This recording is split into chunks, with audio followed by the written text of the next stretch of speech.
Hi friends, కథామృతలహరికి సుస్వాగతం. ఈరోజు Maithili second episode వినిపించబోతున్నాను. దయచేసి స్కిప్ చేయకుండా కథ మొత్తం విని లైక్ కొట్టి కామెంట్ పెట్టి సబ్స్క్రైబ్ చేసుకోండి. ఇక కథలోకి వచ్చేస్తున్నాను. ఎంత కన్విన్స్ చేసినా మనో దుఃఖం ఉపశమించకపోగా ఉప్పెనలా మారి చెక్కిళ్ళ మీదకి పెళ్ళుబికింది. బావురుమంటూ తన గుండెల్లో తలదాచుకుని, నీకు తెలియదు రవి, బేబీ దక్కలేదన్న బాధ కన్నా నా వల్ల ఒక అమాయకురాలికి తీరని అన్యాయం జరిగిందన్న మానసిక క్షోభ నన్ను మరింత అతలాకుతలం చేస్తోంది. ఆ రోజు నేను చేసిన పాపమే ఇవాళ మనకు శాపమైందేమో అంటూ గుండెలు పగిలేలా రోధించసాగింది. ఆమె ఏం మాట్లాడుతుందో తనకు అర్థం కాక కంగారు పడుతూ, ఫ్రస్ట్రేషన్లో ఏదేదో మాట్లాడేస్తున్నావు, చీమకైనా హాని చేయని నువ్వు పాపం చేయడం ఏంటి, ఇలాంటి పిచ్చి పిచ్చి ఆలోచనలు మనసులోకి రానివ్వక కాసేపు ప్రశాంతంగా పడుకోమను ప్లీజ్ అంటూ బ్రతిమాలాడు. లేదు రవి, ఇన్నాళ్లుగా నా గుండెల్లో రగులుతున్న ఆవేదన ఈ టైంలో నీతో షేర్ చేసుకోకపోతే పిచ్చెక్కిపోయేలా ఉంది. సరిగ్గా ఏడాది క్రితం ఇదే రోజు నా వల్ల దిద్దుకోలేని పొరపాటు కాదు నేరం జరిగిపోయింది. వెక్కుతూనే చెప్పడం ప్రారంభించింది. ఒకరోజు నేను హాస్పిటల్కి వెళ్ళగానే ఎవరో ఒక నడి వయసు స్త్రీ ఆదుర్దాగా కన్సల్టింగ్ రూమ్లోకి వచ్చి బయట డోర్ పక్కనే తలంచుకొని నిలబడ్డ 20 ఏళ్ల అమ్మాయిని చూపించి, డాక్టరమ్మ, నా కూతురు నెల తప్పిందేమోనని చచ్చెంత భయంగా ఉంది, ఓసారి పరీక్ష చేసి అవునో కాదో చెప్పు తల్లి, కడుపు కాకపోతే మా నెత్తిన పాలు పోసినట్టేనంటూ కొంగుతో కళ్ళు తుడుచుకుంది. నేను ఆవిడ మాటలకు తెల్లబోయి ఆ పిల్లకేసి అనుమానంగా చూశాను. చామన ఛాయలో 9 రెక్కల్లాంటి కురులు, ఒక్కసారి చూస్తే ఎన్నటికీ మరచిపోలేనంత లేసి కళ్ళు, అచ్చు బాపు బొమ్మలా ఉంది.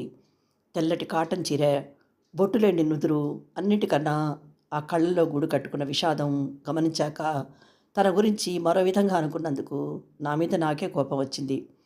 వెంటనే నర్సును పిలిచి ప్రెగ్నెన్సీ టెస్ట్ చేయమని చెప్పాను.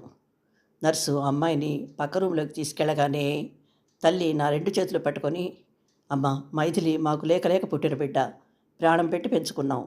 ఇంటర్ చదువుతుండగా మా ఆయన నేను వద్దన్నా వినకుండా కుర్రాడు అందగాడు బుద్ధిమంతుడు అంటూ సైన్యంలో పనిచేసేవాడికి కట్టబెట్టాడు.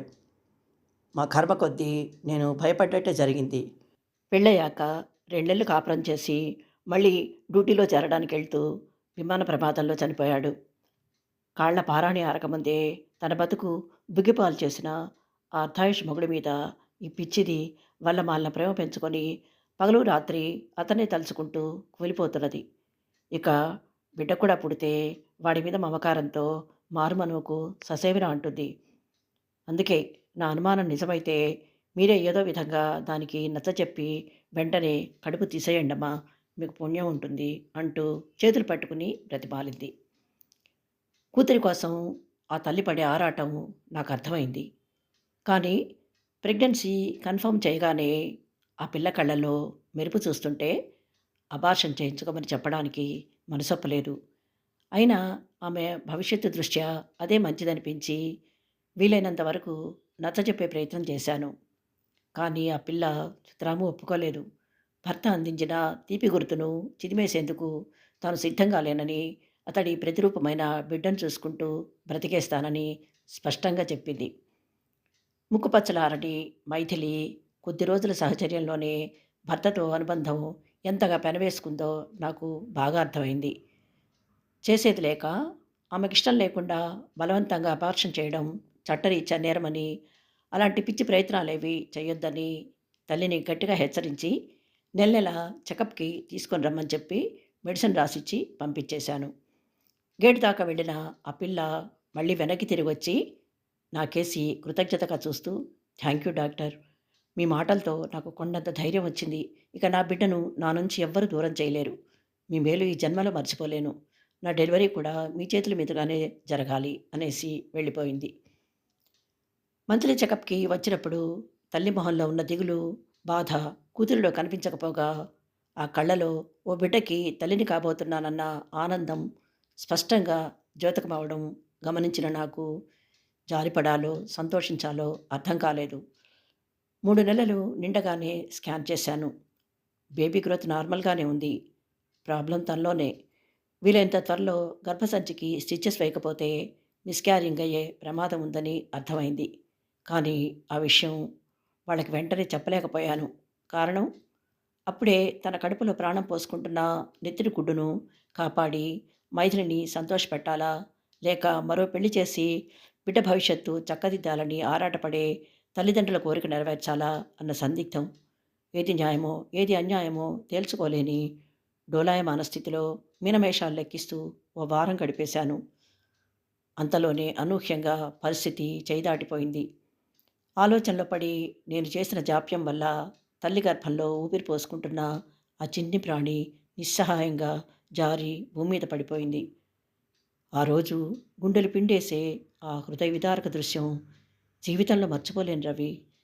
ప్రాణం లేని నెట్టితి ముద్దను చేతిలోకి తీసుకుని గుండెలు పగిలేలా రోదిస్తూ, ఏరా కన్నా, నువ్వు మీ నాన్నలాగే నన్ను అన్యాయం చేసి వెళ్ళిపోయావా? పోండ్రా పోండి, నన్ను ఒంటరిదాన్ని చేసి ఇద్దరు ఒకటై మీకోసం బతుకంతా ఏడ్చే నన్ను చూసి ఆనందంగా నవ్వుకోండి. ఇంకా నవ్వండి, బాగా నవ్వండి.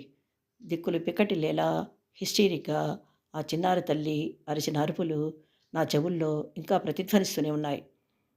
ఆనాడు నేను చేసిన తప్పు ఈరోజు పాపపై నన్ను చుట్టేసింది. అభాగ్యురాలి వేదన శాపమై ఇలా పట్టి పీడిస్తోంది. ఇక నాకు తల్లినయ్యే యోగం ఉందో లేదోనని చాలా భయంగా ఉంది రవి. పీతాహరిణిలా చూస్తూ తన భుజాలపై తలవాల్చింది. మను చెప్పింది విధగానే తన మనసంతా ఏదో చెప్పలేని అలజడి. ఎందుకంటే ఈ విషాద సంఘటన ఇంతకుముందు తన ఫ్రెండ్ సూర్య ద్వారా విన్నదే. అందుకే ఆమెను ఎలా ఓదార్చాలో అర్థం కాక కొద్ది క్షణాలు అవాక్కయ్యాడు. ఇంతలో డాక్టర్ హెచ్చరిక మనసులో మెదిలి తను తాను కంట్రోల్ చేసుకోక తప్పలేదు. కథ విన్నారు కదా! ఈ ఎపిసోడు ఇంతటితో ముగిస్తున్నాను. త్వరలో మరో ఎపిసోడ్‌తో మీ ముందుంటాను. అంతవరకు సెలవు. Thank you.